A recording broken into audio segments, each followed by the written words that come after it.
Today on Savory Cheese Pie, we're going to be making laminated apple smoosh dumplings.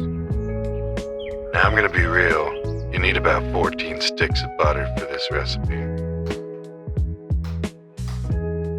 Now that we got all the losers out of the video, probably only going to need like 3 or 4. Start by chopping up your butter to make it a little bit easier to blend. Because we're about to blend this butter with 1 cup of sugar. To simulate old hands when you pour your sugar, it's important. I mean, when was the last time you watched your grandmother cook? Everything's shaky. It means something. It's just not gonna have that same flavor without it. You need to smash it. You need to smash it so good. It's like, I don't know, something you can smash up even smaller. And when it gets too small, you can just flatten it, flatten it and stir it and fold it and then fork it again. But make sure that it's all bonded together. One nice ball, one complete full ball, like a ball that's totally filled up.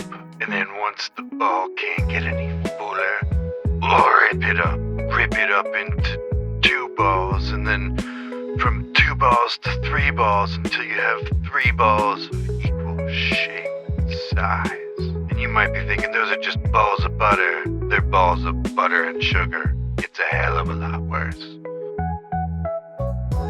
Now remember how you told me that we were simulating old people in this recipe? To get that old grandma feel, you're gonna have to use 1 measuring cup to pour into another measure cup to pour into a 3rd measuring cup for a total of 3 cups of flour. Well, not quite 3 cups this end. It's specifically important that you feel it out. Now we do this because if you were to take the cup directly into the flour, you'd compress the flour. It's gonna throw your measurements off, leaving you with a very dry dough that's gonna crack your teeth. Give the dough a fluff. I added 1 teaspoon of baking soda, 1 teaspoon of salt, and 2 tablespoons of sugar. For my wet ingredients, I'm gonna add half a cup of vodka. That vodka is gonna take a stiff dough to workable, then cook off in the oven. 2 tablespoons of apple cider vinegar, which is gonna stop gluten production, and a grandma's pour of water, ice cold water. Stir it. It's gonna add some nutmeg to the flour with some cinnamon, a little tiny bit of clove and star anise. Then I'm gonna mix that up until it is blended. We're gonna chop the butter like this because you want long butter, not short butter. Like, who do you think you are? Get out of here with your short, stumpy butter pieces, your shredded butter. You need long butter. The longer the butter, the better the butter. In a pie recipe, don't shred it, don't chop it, elongate it. Elongate your butter. Put some vanilla, like a grandma, into your wet ingredients, and now we're gonna mix them together until we get like a lumpy mess. We want it very lumpy because now we're gonna press it, and it's very important to, oh my god. It's very important to press it in one direction. You don't want your butter in every direction. You just want it layered in one direction. Then we're going to cut it.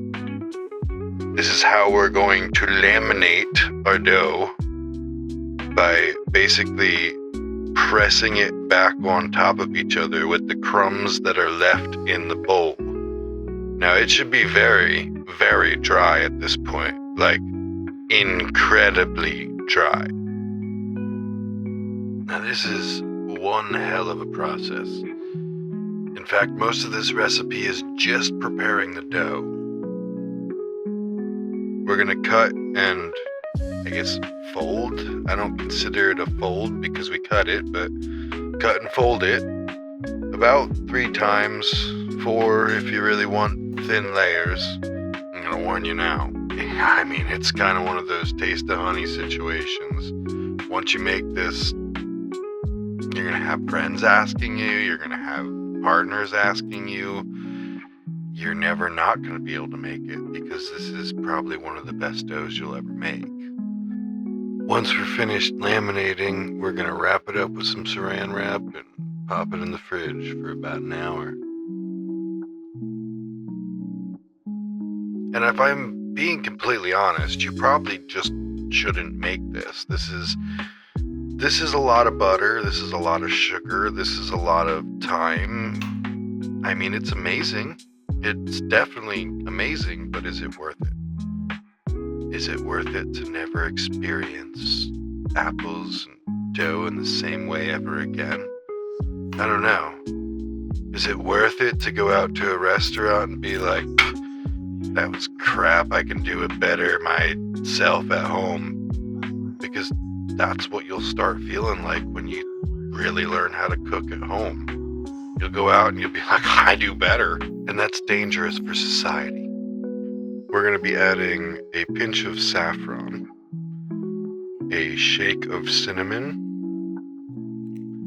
some black pepper, a tiny bit of clove, some nutmeg. And I want you to be careful with spices like clove, black pepper, and star anise.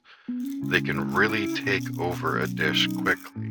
They're just supposed to round out the flavors. If you taste them, there's already too much. Those last two ingredients were salt and brown sugar. I'm gonna get a pot hot, and I'm gonna make a roux here. This is gonna be our thickener. So a little bit of butter, about 2 tablespoons, and we're gonna mix that up until it's bubbly. Now we're only adding 1/3 of our apples. Only 1/3. 1 other third goes in the freezer, and the other third stays at room temperature. This is going to give us 3 flavors of apples: fresh, cooked, and sauce. Also, be careful with your spices.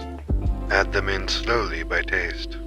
Now we're going to take our sugar bowl and our dough ball, and we're going to make a bigger ball, slice it in half, and laminate them together. That's right, we're adding more layers of sugar and butter in between our layers of dough and butter. And what this does is it makes caramelized layers in between each layer where the sugar and the butter is. And we want our sugar and butter to be about the same coefficient of expansion as our dough. Our coefficient of contraction makes more sense in my head. And we got these nice layers. Now that's a bad dough. Our good dough, I mean, it's up to you. Just wrap it before you slap it. So we've been cooking these apples down for like 20 minutes, and you can see they're saucy. So I'm gonna add another third of our apples in here, and a little bit more of our seasoning. Get it all nice and saucy. Add some vanilla, by taste, for taste. And we're gonna simmer those apples for probably about 10 minutes. Take it off the stove and add some frozen apples. Bring it down to room temperature in the fridge. And then guess what? Yep, you guessed right, more dough. Yeah, another dough process. Let's roll that dough out. Roll it out till it's flat and thick and looks like food. And then we're gonna cut it and make it look pretty again. But save those pieces, because they're coming in handy for a bonus recipe. That's right, what are we doing? We're gonna make some cookies that I can't pronounce, that I thought I invented until I figured out that the French already did it. So we're just gonna roll out our dough and then add some brown sugar and cinnamon and rub it in. This is like 1,000-layer lamination now, by the way. And I'm gonna add some nutmeg on there too, because yep, it's good. And then I'm just gonna roll it up, squeeze it up. It's not gonna stick to itself, but that's okay. I'm just gonna cut it up, put it on a pie dish to simulate cooking pie dough on a pie dish, but they're pie cookies, not pie crust. They're made with pie crust. And these were like the best cookies I've ever had in my life, by the way. I kind of wish I invented it. If you're fiddling your folding, fold your dumplings like this. And I know you're probably thinking right now, that 14th century handmaid that died on your old farmhouse is probably just possessing you and giving you unnatural, supernatural abilities to make the most amazing laminated pie apple thingies that you've ever seen. And you know what I would say is, where did you find that information? 'Cause it's time to plate it.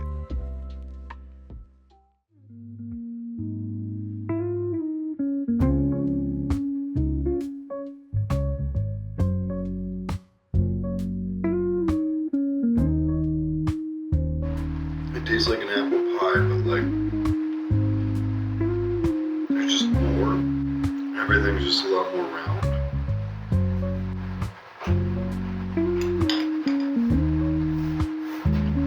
That's good.